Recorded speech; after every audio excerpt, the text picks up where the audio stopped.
మీరు దీక్షగా 42 రోజులు శివాలయానికి ఎవ్వరికీ చెప్పద్దు.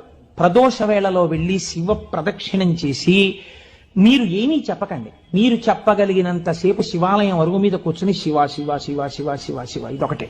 ఒక 42 రోజులు ఈ దరిద్రాన్ని మీ కష్టాల్ని అనుభవించి చూడండి అన్నారు. మీరు నమ్ముతారా?